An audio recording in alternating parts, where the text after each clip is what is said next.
Imagine trusting the person you love with your entire life savings only to find out that they were working with a scammer to steal everything from you. How it happened is absolutely insane, and it gets even worse. My girlfriend stole my life savings and ran off with a crypto scammer.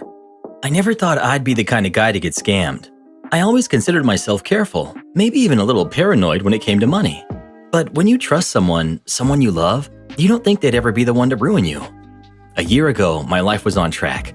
I had a solid job in tech, making good money and living comfortably.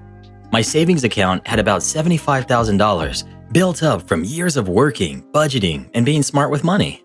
I wasn't rich, but I was responsible, and I had a plan. I had been with my girlfriend Emily for almost 4 years. She was the kind of person who could walk into a room and instantly make friends. She had this special energy about her, like life was always just a little more exciting when she was around. She worked as a freelance graphic designer, which meant that she picked up jobs when she felt like it. Some months she was busy, some months she barely worked at all. It never really bothered me. I made enough for both of us, and she always talked about how one day her design business would take off. I wanted to believe in her. We lived together in a nice apartment just outside the city. It wasn't flashy, but it was home. Most nights we stayed in, watching Netflix, ordering takeout, and just enjoying life. I thought things were going well. We weren't struggling, we didn't fight much, and I was even starting to think about the future. Marriage, a house, maybe even having kids one day. Then, one night, everything started to change. We were sitting on the couch, flipping through movies, when Emily turned to me and said, "Have you ever thought about investing in crypto?" I glanced at her, surprised. Not really. I mean, I know people who make money with it, but it seems kind of risky. She grinned. That's the thing. I was talking to my friend Jessica, and her boyfriend just made a ton of money investing in this new coin. Like, he tripled his investment in 2 months. It's crazy. I shrugged. Yeah, but how many people lose everything trying to do the same thing? She rolled her eyes. Come on, you've always talked about how you want to grow your savings. What if this is a way to do it faster? I didn't say no right away. I liked to think that I was open-minded, even if I was careful with money. I had always stuck to safe investments like index funds, but hearing Emily talk about it made me curious. A few days later, she brought it up again. This time, she had a name. Jake, she said. He's a financial advisor. He helped Jessica's boyfriend get into crypto early, and now he's loaded. I set up a meeting with him for us. I raised an eyebrow. Wait, you already set up a meeting?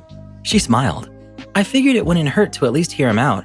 You don't have to invest if you don't want to, but I think it could be a great opportunity. Something about this felt off, but I told myself I was just being paranoid. Emily wasn't stupid. She wouldn't set me up for something sketchy. And if this guy was really an expert, maybe he had some good advice. So I agreed to meet with Jake, and that was the moment my entire life started to fall apart. The meeting with Jake was set for a Thursday evening at a high-end lounge downtown. That should have been my first red flag. I had expected some kind of an office, maybe a conference room or a financial firm's headquarters. Instead, Emily told me we were meeting him at a place where the drinks cost $30 and the lighting was dim enough to make everyone look rich. When we walked in, Jake was already there, leaning back in a leather booth like he owned the place. He was in his early 30s, dressed in a designer suit, wearing one of those watches that probably cost more than my car. His hair was slicked back, and he had this kind of effortless confidence that made you feel like he had already won the game before you even knew the rules. "Hey man," he said, standing up and shaking my hand. His grip was firm, the kind of handshake that was meant to establish dominance. "Emily's told me a lot about you. Smart guy, responsible, love it." I glanced at Emily, who was smiling like she was proud of setting this up. I wasn't sure what to think yet. Something about Jake felt a little too polished, a little too rehearsed. But I sat down anyway. Jake wasted no time. He ordered drinks for all of us before I even had a chance to ask for a menu. Then he launched into his pitch. "Listen," he said, leaning in like he was letting me in on a secret. "Most people don't understand money. They work their whole lives, saving little by little, thinking they're being smart. But by the time they retire, inflation has eaten away half their savings. That's not real wealth, man. That's a slow death." I nodded, still not sure where this was going. "But the people who make real money?" He tapped the side of his head. "They think differently. They see opportunities before the rest of the world catches on. And right now, crypto is that opportunity." I took a sip of my drink. "I mean, I get that, but isn't crypto kind of unpredictable?" Jake laughed. "Of course, that's the point. High risk, high reward. But the difference is, I know what to look for. I've been in this game for years. I have contacts. I get in early, and I help people like you do the same. Emily was nodding along enthusiastically. Jake helped Jessica's boyfriend make a killing. He got in on an altcoin before it blew up. It's crazy how much money they made. Jake grinned. Exactly. And I've got another one. A coin that's about to take off. I'm talking 50, maybe even 100 times your investment in less than a year. That's when I felt the first real twinge of doubt. It sounded too good to be true. But what's the coin? I asked. Jake pulled out his phone and slid it across the table. On the screen was a website for a new cryptocurrency I had never heard of. The branding was sleek, the numbers promising. According to the charts, it had just launched and the price was still low. This is the next big thing, Jake said. It's got a solid team behind it, real technology, and major investors are about to jump in. Right now it's cheap, but in a few months, people are going to be kicking themselves for not buying in. I stared at the screen. I didn't know much about crypto, but something about this felt rushed. How do you know it's going to blow up? Jake smiled like he had been waiting for that question. Because I have insider knowledge. I know when the right people are about to pump it. Trust me, I wouldn't be telling you this if I didn't believe in it myself. Emily grabbed my arm. Babe, this could be huge for us. I hesitated. It still felt risky, but the way they were both looking at me made me feel like I'd be stupid to walk away. Jake leaned back. Look, man, I get it. You're cautious. That's why you have savings. But savings just sit there. They don't grow. This is your chance to actually build something. Emily squeezed my hand. We could put in a little and just see what happens. I looked back at Jake. How much are we talking? Jake grinned. The more you put in, the bigger you return. But if you want to start small, say 10,000, you'll be sitting on at least $500,000 by this same time next year. $10,000. That was a big chunk of my savings. But if he was right, if this was really the next big thing, I'd be set for life. I took a deep breath. All right, I'm in. Jake lifted his glass. Smart man. Emily beamed. This is going to change everything. And I had no idea how right she actually was. At first, everything seemed fine. After the meeting, Jake sent me all the details for the investment. He had me transfer the $10,000 directly into a crypto wallet he provided, saying it was safer this way. It keeps everything clean, he said. No middleman, no fees. A week later, I checked my account, and sure enough, the coin's value had doubled. Emily was ecstatic. She kept showing me news articles and tweets about how crypto was the future, how people were making insane profits overnight. Jake kept texting me too, sending updates and little winking emojis every time the price jumped. See? Emily said one night, nudging me as we sat on the couch. You were nervous for nothing. I wanted to believe her, I really did, but something about this still felt off. For one, Jake never explained how he knew this coin was going to take off. Every time I asked about the team behind it or the technology, he brushed it off. Don't overthink it, man, he'd say. Just ride the wave. Then there was Emily. She was way too invested in all of this. She started talking about Jake all the time, dropping his name into conversations that had nothing to do with money. She laughed at his jokes a little too hard when we were in group chats, and sometimes when I walked into the room, she'd be texting someone and quickly put her phone down.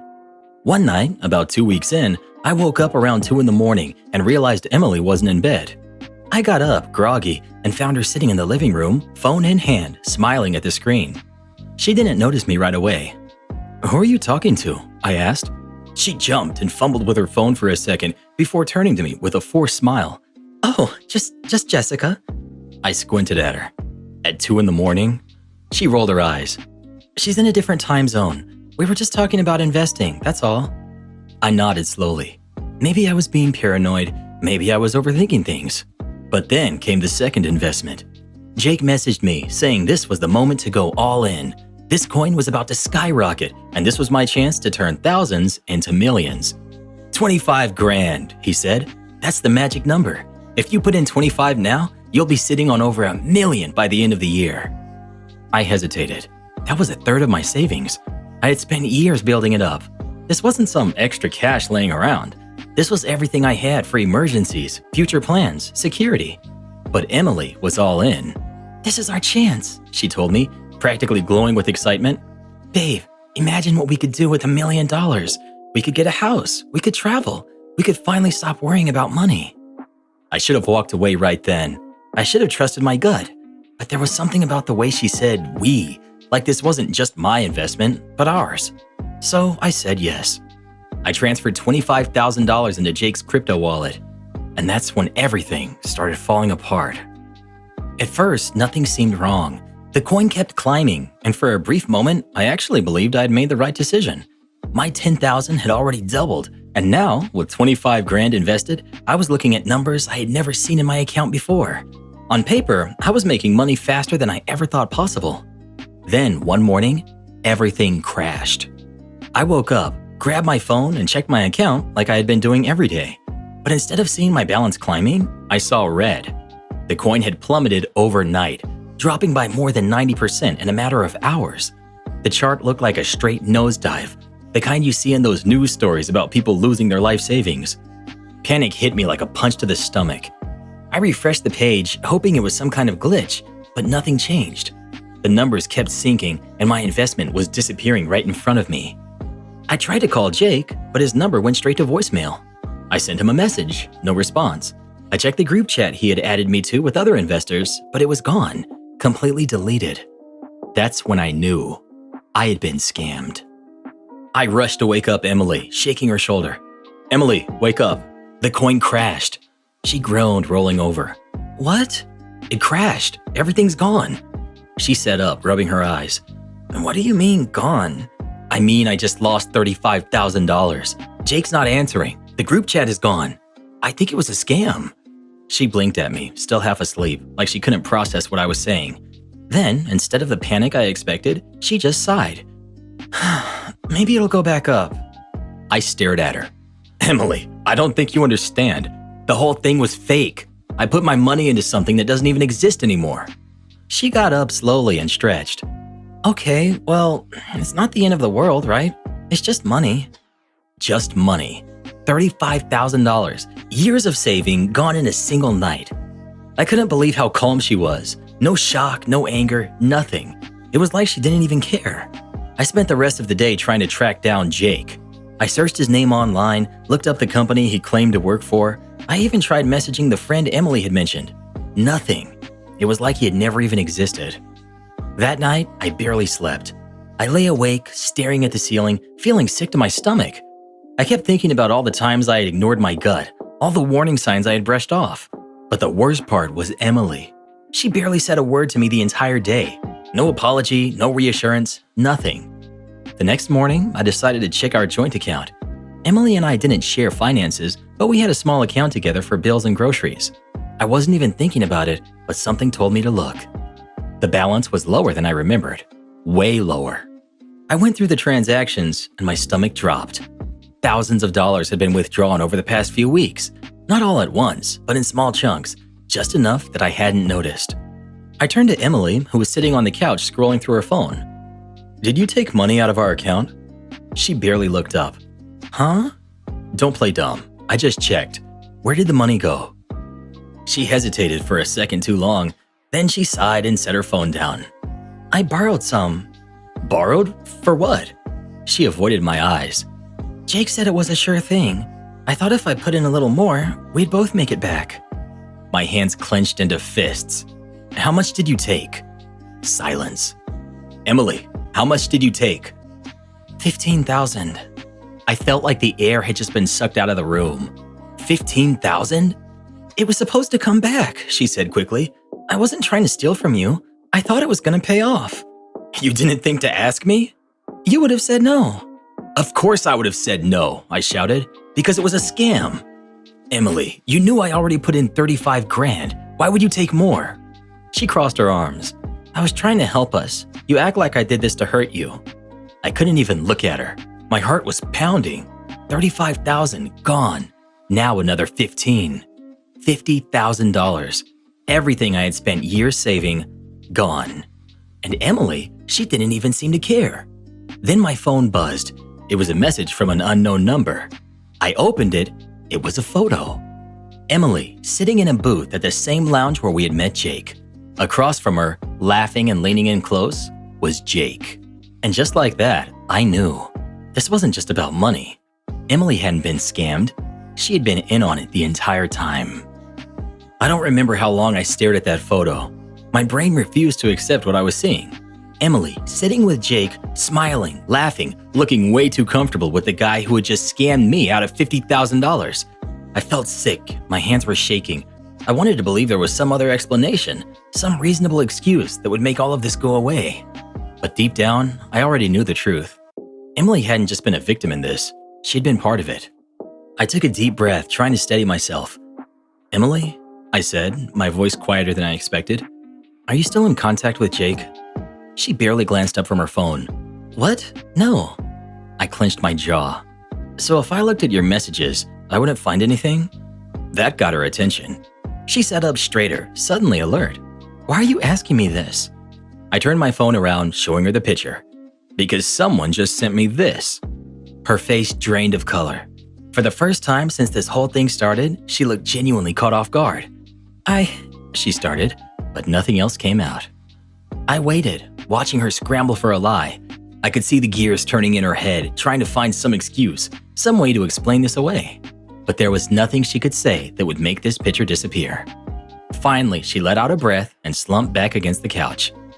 "It's not what it looks like," she mumbled. I laughed, but there was no humor in it. "Really? Because it looks like you and Jake have been working together to rob me blind." She didn't say anything.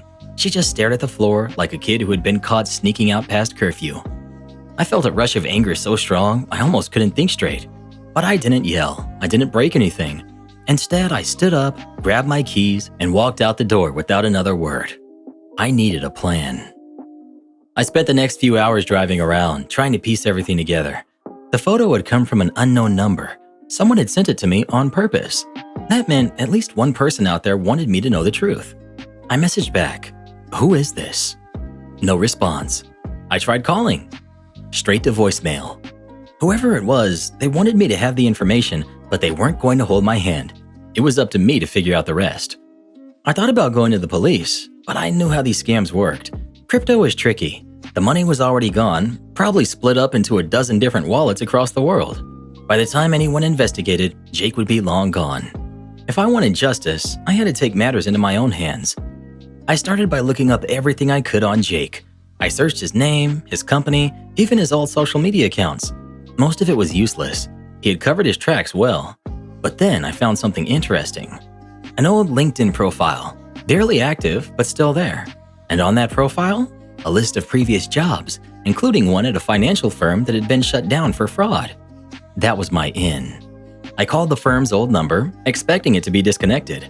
But to my surprise, someone answered. "Hello?" An older man's voice said. "Hi," I said. "I'm looking for information on an ex-employee, Jake," and I gave him his last name. Silence. Then a dry chuckle. "Let me guess, he scammed you?" I gripped the phone tighter. "Yeah." "Join the club," the man said. "Jake's a con artist. He's been pulling scams for years. Crypto is just his latest trick." I felt my pulse rise. "Do you know where he is now?" "Not exactly," the guy said. "But I know where he likes to operate. He always finds new bars to impress people, always looking for his next target. You want my advice? Find him before he finds someone else." I hung up, my heart racing. I had a lead, I had a chance, and I was going to take it. I spent the next few days obsessively checking bars, lounges, and any high-end spots where Jake might show up. The guy from the old firm was right. Jake wasn't the type to lay low. He thrived on attention, on looking successful, on being the center of whatever room he walked into. I checked the lounge where we first met him, but no luck. I tried another spot Emily had mentioned before, a rooftop bar downtown, but he wasn't there either. I was starting to think that he had already skipped town when I got another message from the unknown number. "He'll be at Vero tonight. Bring cash. Act normal." Vero was a members-only cigar lounge, the kind of place where guys like Jake could sit around in designer suits and pretend they were Wall Street geniuses. It made sense. If he wasn't out scamming someone, he was probably celebrating how much he had already stolen. I wasn't about to walk in there empty-handed.